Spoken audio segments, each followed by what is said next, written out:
ギリシャの首都であるアテネ近郊では10日から猛暑と強風の影響で山火事が相次いで発したので、これまでに約1000人が命を余儀なくされている一方、子供も命が明かされたそうです。一方、12日に東北を横断した台風5号は熱帯低気圧に変わりましたが、その後は40年の代よりは台風が3つあるということです。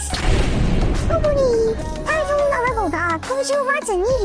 東日本を直撃する可能性がありますので、